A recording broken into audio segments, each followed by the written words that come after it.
So the next topic we shall be updating us on is the subject on ending the HIV/AIDS epidemic. And we would like to look at whether this subject is worthy of being talked about, looking at what data is coming out from some important programs, in the world, particularly the metrics that has been studied from Australia. Professor Agbaji, UNAIDS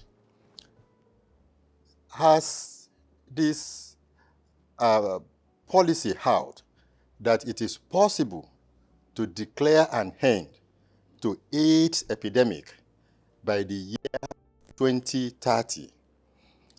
Do you think the data available in different countries or in your program is a pointer that this is achievable? Yes, thank you, Prof. I think the UNAIDS has set up an ambitious target, but with what is on ground from programs and even data coming out of countries, even within Africa, this is achievable. Some countries in Africa have even achieved the 95 target, like Botswana, Eswatini, and Rwanda. So this is doable, particularly with the effective antiretroviral therapy that we have now. But I think it's important to share some important knowledge with our listeners on the subject of ending the HIV/AIDS epidemic, because it is important that we must emphasize that ending the epidemic is not the same thing as HIV/AIDS cure. Cure means that this individual that is being proven to be HIV infected no longer has HIV in his body. The subject of ending the epidemic is an epidemiological terminology that has different meanings and different metrics to measure it. So from what we know of, to define an end to HIV/AIDS epidemic, there are different things that we're actually measuring. Number one is that we will say HIV epidemic has ended if we have 0 new HIV infection, that nobody is becoming infected again. That does not mean that the people who are living with the virus don't have the virus again, but no new person is becoming infected. Then we are talking about ending the AIDS epidemic. We can also say ending ending epidemics means 0 or fewer cumulative HIV cases, meaning that in a given country, if we say in Nigeria today, we have 2 million people living with HIV and AIDS. By next year, maybe only 1,800,000 people are now living with it, which means the total number of people living with HIV and AIDS keeps declining year by year. That's another definition, cumulative decline in total number of people living with HIV and AIDS. Or we say 0 or slowed clinical progression to AIDS. The meaning to that is that nobody will present in the clinic with features of AIDS any longer. And that also means that the next definition there, 0 or fewer deaths in people living with HIV, which means if anybody is dying today as HIV infected, is dying not because of the HIV, is dying because of other causes of death that kill individuals who do not have HIV infection. Number of new HIV infection to be lower than the number of all-cause deaths in PLHIV is the overall target, meaning that if people with HIV infection, people are becoming HIV infected, that number will be lower than the number of all causes of death. If, for example, 100 people die of HIV infection this year, and then we now have maybe only 20 people are HIV infected, which means that we are having lower volume of HIV infection in our population. These are what we are referring to as ending HIV/AIDS epidemic, and not that individual that has HIV no longer has HIV. I think this is very, very important that we. Now, if we think by 2030, we are able to declare an end to HIV/AIDS epidemic, are we going to wait a year to 2030 before we are able to say that? Or there are indications or predictors that look, we're on the march towards being able to declare, we're on the track towards being able to declare an end to the epidemic by year 2030. And that is why UNAIDS came up with what they call the 90 target by 2020, 95 target by year 2025, and what we are now referring to as the incidence prevalence ratio, IPR, of less than 1/33. I would like to explain what that means to you, or what they call incidence mortality ratio of less than 1. If we have all these indicators put in place, definitely we are on the march towards. Now, when they are saying about incidence prevalence ratio, it has to do with what you expect as the lifespan of an individual that is HIV infected. UNAIDS has said that the average lifespan of an individual living with HIV is about 33 years. So in the lifespan of that individual, 33 years, you don't expect more than one infection to occur. So the incidence prevalence ratio will be 1/33 or 0.03. And what they call incidence prevalence. So if in your country you have data that you are able to use to measure IPR, incidence prevalence ratio, you are on the march towards being able to say, in this country, we might be able to declare an end to AIDS epidemic. What is the data saying from countries that have databases that we can review?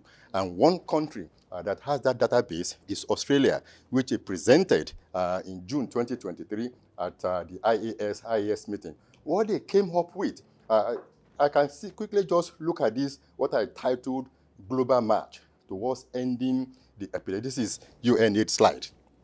In 2018, UNAIDS is looking at rate of new infections. And what they showed us is that they expect about 36% drops in the rate of new infections across most countries. But if you look at what is happening in Western and Central Africa, when we expect a 36% drop as of the year 2018, what we saw was only 12% drop in the rate of new infection. It's still a drop, but it's not what is predicted. That is number one thing. The number two thing is the AIDS-related death.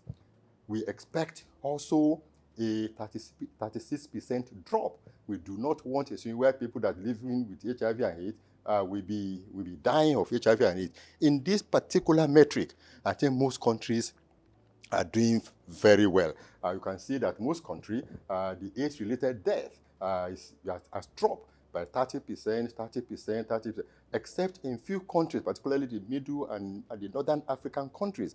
I do not know whether the HIV program doesn't occur there, where they have just about 9% drop in AIDS-related death. But most other countries in the world, I think we're on the march, towards preventing individuals living with HIV and AIDS from dying.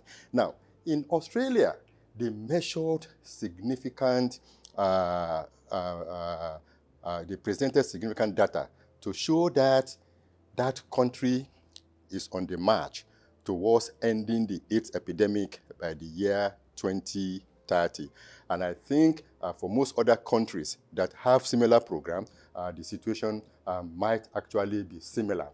What they did was to monitor their database from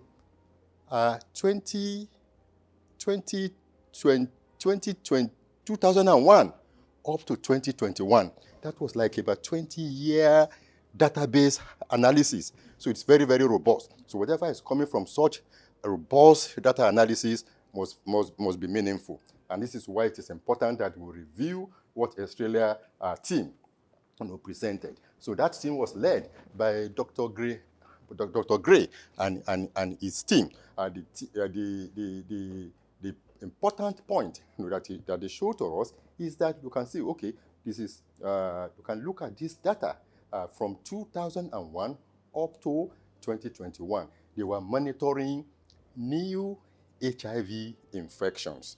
New HIV infection appears to be stable over a period of years. But by year 2018 up to 2021, you could see a decline in the new notification. In Australia, they have a very robust data. They know the people who come with HIV infection to their country. They know their countrymen who develop HIV infection. So they will say, diagnosed overseas, you are coming here with, so they have the data of people who are coming into Australia with HIV infection. So they disaggregate it from their own data, and then to have a robust data to work together with, they can now add it, but they can always do a disaggregation. You see the blue line is what Australia will have had if it's their own population. The red line is what Australia had when they join the overseas infected people with their own population. But on the whole, you can see the monitoring over a period of 20 years. From the year 2018 up to 2021, there's a decline in new infections. And that is march towards ending the AIDS epidemic. Now, there's this cascade that they study over a period of 20 years. The number of people living with HIV and AIDS in Australia is a total of 30. And that is the estimate. But 28,000, 29,000, close to 30,000 people are living with HIV and AIDS. But nearly all of them have been detected.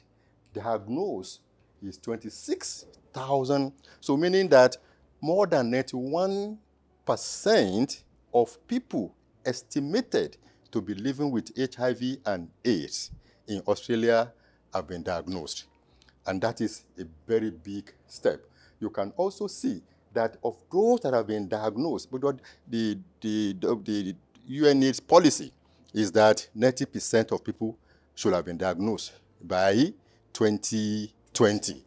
So by 2021, when they are reviewing this data, 91% of people estimated to be living with HIV have been known in Australia.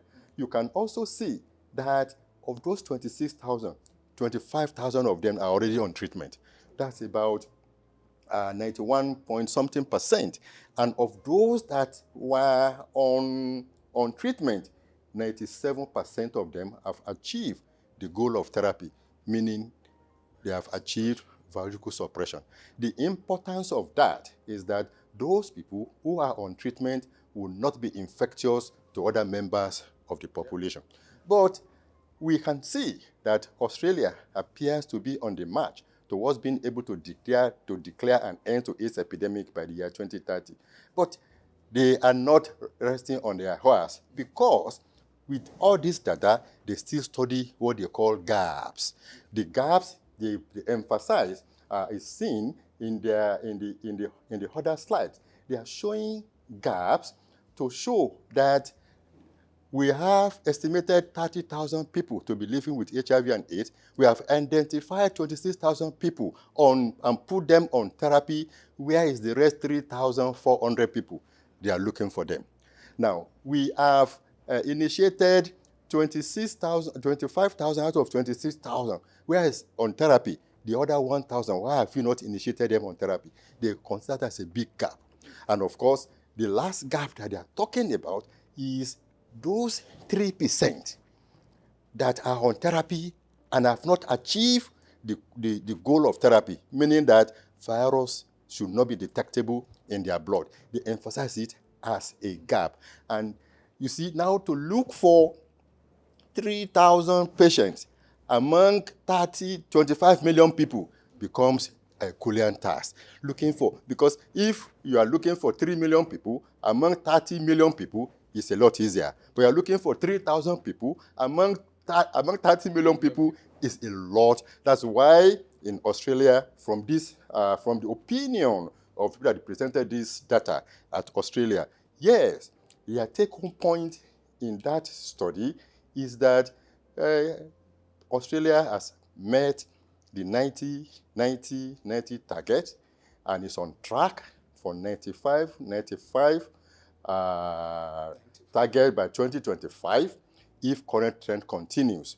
However, and that is a big however, challenges remain in being able to close that target in the sense that resources that is required to look for smaller number of people in large population becomes enormous.